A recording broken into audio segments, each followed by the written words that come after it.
নিশ্চয় তারা কোনো গন্ধ পাচ্ছে, কথা শুনতে পাচ্ছে। আমি তাদের আশ্বস্ত করে একটা কথা বলবো, জামাত ইসলাম কাউকে ধরে না, কিন্তু জামাতকে যদি কেউ ধরে জামাত তাকে ছাড়ে না।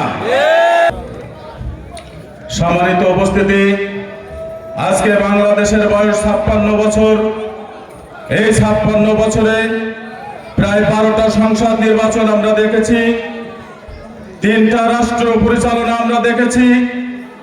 তারা অনেক প্রতিশ্রুতি আমাদেরকে দিয়েছে, কারা কি প্রতিশ্রুতি দিয়ে রাখতে পেরেছে কিনা আমরা সবই জানি।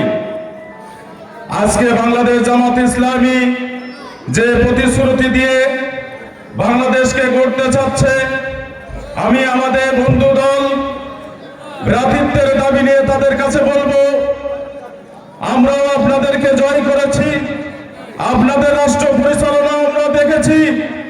আসুন, আপনাদের কাছে দাবি জানাচ্ছি, আমরা সবাই মিলে এই বাংলাদেশকে একটি ইসলামী রাষ্ট্র হিসাবে গড়ে তুলি। আমি পরিশেষে আর একটা কথা বলবো, যে সমস্ত সাধারণ ভোটাররা আমাদের কাছে বারবারই একটা কথাই বলে যে আমরা ভোট দেব, আমাদের পরিবার ভোট দেবে, আমাদের মহল্লার মানুষ ভোট দেবে, এই ভোটগুলো আপনারা সংরক্ষিত রাখতে পারবেন কিনা। নিশ্চয় তারা কোনো গন্ধ পাচ্ছে, কথা শুনতে পাচ্ছে। আমি তাদের আশ্বস্ত করে একটা কথা বলবো, জামাত ইসলাম কাউকে ধরে না, কিন্তু জামাতকে যদি কেউ ধরে জামাত তাকে ছাড়ে না। অতএব আমাদের শরীরে এক বিন্দু রক্ত থাকাকালীন, যদি এই শরীরে এক বিন্দু রক্ত থাকে, আপনাদের আমানত, আপনাদের ভোট আমাদের শরীরে রক্ত থাকাকালীন একটি ভোট আমাদের কাছ থেকে ছিনিয়ে নিতে পারবে না ইনশাআল্লাহ। আগামী 12 তারিখের নির্বাচনকে সামনে রেখে আমাদেরকে একটি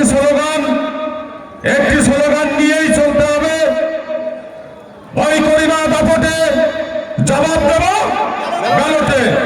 এই আশাবাদ ব্যক্ত করে আমি আমার সংক্ষিপ্ত আলোচনা শেষ করছি। বাংলাদেশ জিন্দাবাদ, বাংলাদেশ জামাত ইসলামী জিন্দাবাদ, দাঁড়িপাল্লা জিন্দাবাদ।